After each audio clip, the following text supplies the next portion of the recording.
सिंहासन बत्तीसी की 18वीं कहानी तारामती पुतले की कथा। 18वीं बार फिर राजा भोज सिंहासन पर बैठने के लिए आगे बढ़े। उन्होंने सोचा कि इस बार चाहे कुछ भी हो जाए वो सिंहासन पर बैठकर ही रहेंगे। तभी सिंहासन से 18वीं पुतली तारामती बाहर निकली और राजा भोज को रोकते हुए बोली, सिंहासन पर बैठने से पहले राजा विक्रमादित्य का यह किस्सा सुन लीजिए। इसके बाद पुतली तारामती ने कहानी सुनाना शुरू किया। राजा विक्रमादित्य कलाकारों और विद्वानों का खूब सम्मान किया करते थे। उनके दरबार में कई महान कलाकार थे। अन्य राज्यों से भी योग्य कलाकार उनके दरबार में आते जाते रहते थे। एक दिन राजा विक्रमादित्य के दरबार में दक्षिणी भारत से एक विद्वान पहुंचे। उनका मानना था कि किसी को धोखा देना सबसे बुरा और गिरा हुआ काम होता है।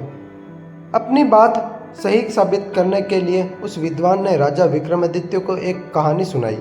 उस विद्वान ने कहा कि सालों पहले आर्यव्रत राज्य में एक राजा राज करता था। उसका बड़ा बुरा और सुखी परिवार था। उस राजा से 70 साल की उम्र में एक लड़की से शादी कर ली। वो नई रानी की खूबसूरती से इतना आकर्षित था कि उससे एक पल भी अलग नहीं होता था। राजा चाहता था कि हर वक्त रानी का चेहरा उसके सामने रहे। यहाँ तक कि राज दरबार में भी वो अपने बगल में नई रानी को बैठाने लगा।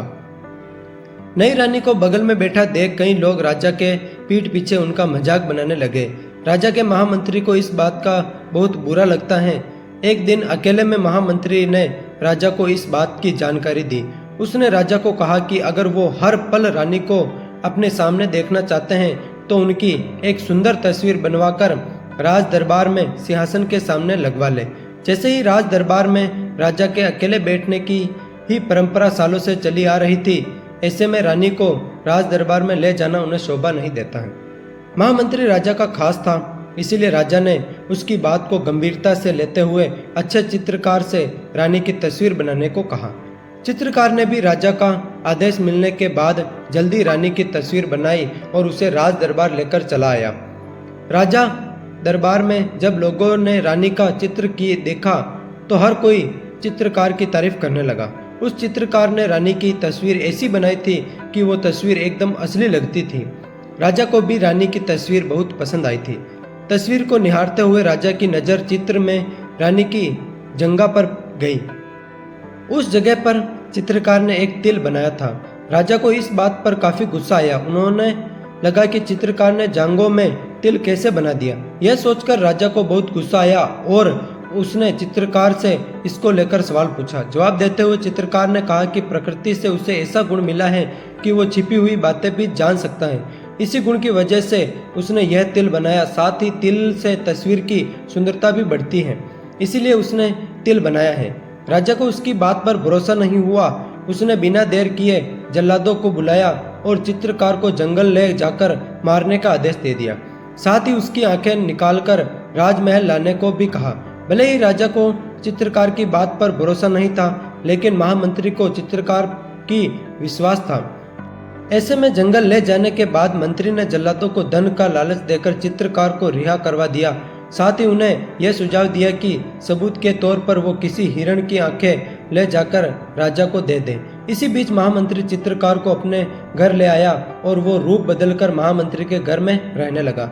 इतना सब होने के कुछ दिनों बाद राजा का बेटा शिकार करने के लिए जंगल गया। तभी उसके पीछे एक शेर पड़ गया।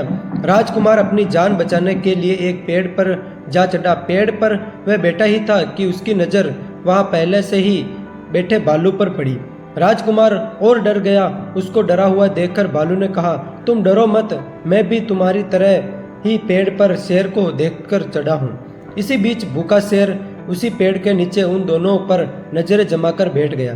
काफी देर तक पेड़ पर बैठे बैठे राजकुमार को नींद आने लगी। यह देखकर भालू ने राजकुमार को अपनी तरफ आने का इशारा किया और कहा कि वो थोड़ी देर उसका सहारा लेकर सो सकता है।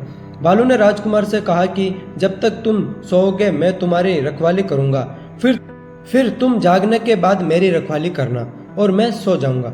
राजकुमार ने भालू की बात मान ली और वो सो गया। इसी बीच शेर ने भालू को फुसलाते हुए कहा कि वो और भालू जंगल के जानवर हैं और उन दोनों को एक दूसरे का साथ देना चाहिए। मनुष्य कभी जंगल के जानवर के दोस्त नहीं हो सकते हैं। यह सब कहते हुए शेर ने राजकुमार को नीचे गिरा देने की बात कही। लेकिन बालू ने शेर की बात नहीं मानी और कहा कि वो राजकुमार के साथ धोखा नहीं कर सकता है। यह सुनते ही राजा को समझ आ गया कि वो कोई चिकित्सक नहीं है बल्कि कलाकार है। राजा ने चित्रकार से अपनी गलती की माफी मांगी और उसे कुछ उपहार देकर सम्मानित किया। इतनी कहानी राजा विक्रमादित्य को सुनाकर विद्वान चुप हो गया। राजा विक्रमादित्य इस कहानी को सुनकर बहुत खुश हुए और उनकी बात मान ली कि धोखा देना सबसे बुरा काम है। इसके बाद राजा ने विद्वान को 1,00,000 सोने के सिक्के से सम्मानित किया।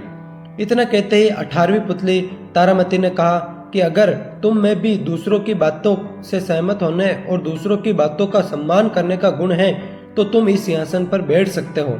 इतना कहकर 18वीं पुतली तारामती सिंहासन से उड़ गई और राजा भोज एक बार फिर सिंहासन पर बैठते बैठते रह गए। इस कहानी से सीख। तो फ्रेंड्स, इस कहानी से हमें यह सीख मिलती है, किसी के साथ कभी धोखा नहीं करना चाहिए। विश्वासघात का अंजाम बहुत ही बुरा होता है। तो मिलते हैं इसी के साथ नए और नेक्स्ट वीडियो में।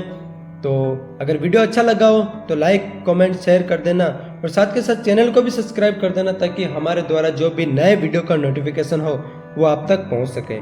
तो मिलते हैं नेक्स्ट वीडियो में, तब तक के लिए जय हिंद, जय भारत।